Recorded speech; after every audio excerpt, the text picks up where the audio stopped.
उम्मीद आप सब बढ़िया होंगे, मस्त होंगे, अच्छे से अपनी पढ़ाई कर रहे होंगे। आज हम बात करेंगे एंशिएंट हिस्ट्री के क्वेश्चंस की, उनकी प्रैक्टिस करेंगे और उनको जानने का हम प्रयास करेंगे। हम स्टार्ट करते हैं क्वेश्चन नंबर फर्स्ट की ए की कब्र से 3 मानव कंकाल निकले हैं।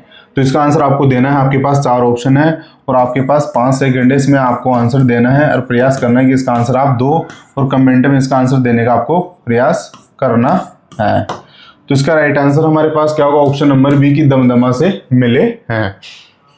नेक्स्ट क्वेश्चन हम देखते हैं कि खाद्यान्नों की कृषि सर्वप्रथम प्रारंभ हुई थी। तो आपके पास 4 ऑप्शन है कि नवपाषाण काल में, मध्यपाषाण काल में, पुरापाषाण काल या प्रोटो ऐतिहासिक काल में हुई थी। तो राइट आंसर होगा नवपाषाण काल में हुई थी, क्योंकि नवपाषाण काल में खाद्यान्न की उत्पत्ति हुई थी। तो इसका एक्सप्लेनेशन में यहां से देखते हैं कि खाद्यान्न की कृषि सर्वप्रथम नवपाषाण काल में प्रारंभ हुई थी, जब मनुष्य ने स्थायी जीवन अपनाया और फसल उगाना शुरू किया था। क्योंकि नवपाषाण काल में मनुष्य ने अपना स्थायी जीवन स्टार्ट किया था, इसी काल में उन्होंने फसल को उपजाया था और खाद्यान्न की उत्पत्ति इसी काल को माना जाता है। नेक्स्ट क्वेश्चन हम देखते हैं, निम्नलिखित पशुओं में से किस एक का हड़प्पा संस्कृति में मिली मुहरों और टेराकोटा कलाकृतियों में निरूपण नहीं हुआ है? यहाँ आपको ध्यान रखना है, फोकस यहाँ रखना है। ये हुआ नहीं पूछ रहा, नहीं हुआ है। तो इनमें से 3 ऐसी है जिनका हुआ है, एक का नहीं हुआ है। ये आपको पता होगा, ये एग्जाम में पूछा गया है। ये यूपीएससी एग्जाम, एसएससी एग्जाम और राजस्थान के जो भी एग्जाम्स होते हैं उनमें इस क्वेश्चन को पूछा गया है। वहीं से ये क्वेश्चन मैं आपके लिए लेकर आया हूं। तो आपने इसका आंसर दिया होगा, इसका राइट आंसर होगा गाय। यहां से आपका इसका एक्सप्लेनेशन आपको देख लेना है और हम देखते हैं नेक्स्ट क्वेश्चन। भारत में मानव का सर्वप्रथम साक्ष्य कहाँ मिला है? तो आपको पता होगा कि मानव का सर्वप्रथम साक्ष्य कहाँ से मिला है, वो है नर्मदा घाटी से मिला है। इसके साथ हम इसके एक्सप्लेनेशन देखते हैं कि भारत में मानव के सर्वप्रथम साक्ष्य नर्मदा घाटी से प्राप्त हुए हैं, जहाँ होमो इरेक्टस नर्मदा मानव के जीवाश्म मिले हैं। इसी के साथ हम नेक्स्ट क्वेश्चन देखते हैं बच्चों। क्वेश्चन नंबर 5 की प्राचीन भारत के विश्वोत्पत्ति विषय धारणाओं के अनुसार 4 युगों के चक्र का क्रम इस प्रकार है, वो क्रम कौन सा है? 4। आप इसका आंसर देने का प्रयास कीजिए। आपके पास 4 ऑप्शन है कि द्वापर, कर्त, त्रेता और कली। ये नहीं है, कर्त, द्वापर, त्रेता और कली ये उसका सही क्रम है। इसका एक्सप्लेनेशन हम देखते हैं कि प्राचीन भारतीय विश्वोत्पत्ति धारणाओं के अनुसार 4 युगों का चक्र कर्तयुग, त्रेतायुग, द्वापर युग और कलयुग का है, जो धर्म हास के क्रम में चलता है। इस चीज को आपको ध्यान में रखना है। किस क्रम में चलता है बच्चों? धर्म हास के क्रम में चलता है। नेक्स्ट क्वेश्चन हम देखते हैं, निम्नलिखित में से किसको चालकोलिथिक युग भी कहा जाता है? तो चालकोलिथिक युग किसको कहा जाता है? ताम्रपाषाण युग को कहा जाता है।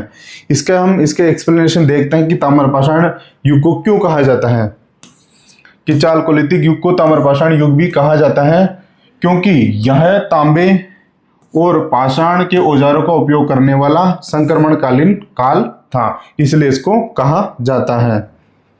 नेक्स्ट क्वेश्चन हम देखते हैं, क्वेश्चन नंबर 7 की सिंधु घाटी सभ्यता के संदर्भ में इसको हम जानने का प्रयास करेंगे। तो फर्स्ट, अब वही ट्रिक जो मैंने आपको बताई थी, यहां से आपको फोकस होना कि यदि आपको एक इसका पता है कि एक ऑप्शन का पता है तो आपके 2 ऑप्शन एलिमिनेट हो जाएंगे।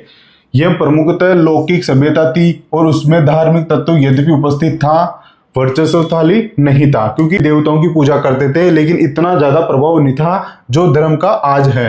तो यह हमारा राइट आंसर होगा। सेकंड ऑप्शन हम देखते हैं कि उस काल में भारत में कपास के वस्त्र बनाए जाते थे, तो यह भी हमारा राइट आंसर होगा। तो option number C right answer होगा। इससे यहां से इसका एक्सप्लेनेशन देखते हैं कि सिंधु घाटी सभ्यता प्रमुखतः लौकिक और धार्मिक तत्व उपस्थित थे, किंतु वर्चस्वशाली नहीं थी। वहां कपास की खेती, वस्त्र निर्माण के प्रमाण मिले हैं। तो हमारे दोनों कथन राइट होंगे। नेक्स्ट क्वेश्चन हम देखते हैं बच्चों कि देवदासी संस्था के प्रसंग में निम्नलिखित में कौन सा मंदिर समाचारों में चर्चित रहा है? तो इसका आंसर आपको देना है। आपके पास 5 सेकंड है, कोशिश कीजिए कि इसका आंसर आप खुद दो और कमेंट बॉक्स में इसका आंसर देने का आपको प्रयास करना है। जब भी मैं आपको एमसीक्यू क्वेश्चन सोल्व करवाता हूं तो आप जैसे क्वेश्चंस को देखते हो तो अपनी वीडियो को वहीं पॉज कर दीजिए, पॉज करके इसका आंसर देने का प्रयास कीजिए, उससे ही आपकी प्रैक्टिस होगी। क्योंकि यहाँ तो मैं आपको आंसर भी साथ में करवा रहा हूँ, एक्सप्लेनेशन भी साथ में करवा रहा हूँ, तो आपको आपकी प्रैक्टिस कैसे होगी? आपकी प्रैक्टिस ऐसे होगी कि आप क्वेश्चन को देखो, वीडियो पॉज करो, फिर इसका आंसर देने का प्रयास करो। आंसर गलत हो सही हो उससे कोई फर्क नहीं पड़ता है, आपको प्रैक्टिस करनी है, आपको इन सब चीजों से ऊपर उठना होगा कि मैं यदि गलत आंसर दे दूंगा तो क्या हो जाएगा। गलत सही कुछ नहीं होता, आप पढ़ने के लिए आए हो, और पढ़ने के लिए आए हो ना, तो गलत सही कुछ भी नहीं होता, आपको आंसर देना है, आपको प्रैक्टिस करनी है, एग्जाम में टॉप करना है, लोगों के सामने आपको टॉप नहीं करना है। इससे गलत आंसर देने से मत डरिए, इसका आंसर आप दो, चाहे गलत हो सही हो, लेकिन अपने दिमाग से, क्योंकि आपने सब कुछ पढ़ रखा होगा, तो इसका आंसर देने का आपको प्रयास करना है। तो इसका राइट आंसर हो जाएगा जगन्नाथ मंदिर पुरी। देवदासी प्रथा का प्रसंग जगन्नाथ मंदिर पुरी से जुड़ा है, जहां महारी देवदासी परंपरा रही है और प्रथा उन्मूलन को लेकर समाचारों में चर्चित रहा है। अन्य मंदिरों का इससे प्रत्यक्ष संबंध नहीं है। कि राग का टीला निम्नलिखित किस नवपाषाण स्थल से संबंधित है। उम्मीद इसका आंसर आपको पता होगा, ब्रह्मगिरी, कोलिडवा, बुद्धिहाल या संगनकल्लू। तो हमारा राइट आंसर होगा ऑप्शन नंबर बी। इसके साथ हम इसका एक्सप्लेनेशन देखते हैं कि राग का टीला नवपाषाण काल के दक्षिणी भारत के स्थलों की विशेषता है जो संगनकल्लू के प्रमुख रूप से संबंधित है। यह पशुओं के गोबर जलाने से बना होता है और अन्य विकल्प जैसे कोलिडवा पूर्वी नवपाषाण और ब्रह्मगिरी मेगालिथिक से जुड़े हैं। इसको आपको इंपॉर्टेंट लिस्ट में डाल लेना है कि ये क्वेश्चन बहुत इंपॉर्टेंट है, बहुत सारे मल्टीपल एग्जाम्स में इसको पूछा गया है, तो आपको इसको अपनी इंपॉर्टेंट लिस्ट में ऐड कर लेना है।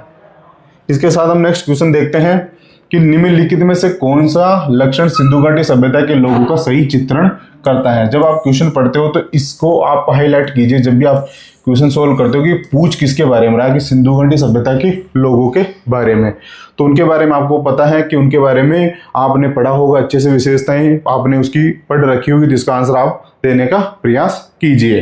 क्वेश्चन को पॉज कर लीजिए और इसका आंसर देने का आपको प्रयास करना है।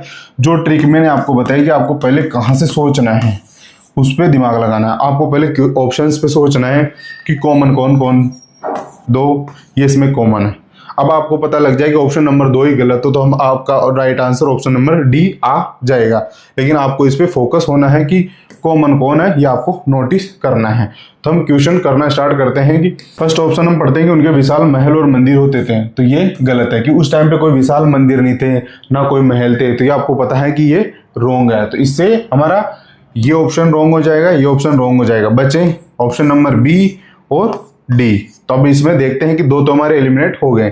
वे देवियों और देवताओं दोनों की पूजा करते थे, हाँ वो करते थे। ऑप्शन है कि ये युद्ध में घोड़ों द्वारा खींचे गए रथों का प्रयोग करते थे, तो ये हमारा ऑप्शन नंबर गलत हो जाएगा। तो राइट आंसर आ जाएगा ऑप्शन नंबर बी। कि आरंभिक वैदिक साहित्य में सर्वाधिक वर्णित नदी कौन सी है। तो सर्वाधिक वर्णित नदी कौन सी है, सिंधु नदी सर्वाधिक वर्णित नदी है। देखते हैं कि ताम्रसम काल में महाराष्ट्र के लोग मृतकों को घर के फर्श के नीचे किस तरह रखकर दफनाते थे, उनकी दिशा किस तरह रखकर दफनाते थे। तो वो उत्तर से दक्षिण की ओर रखकर दफनाते थे।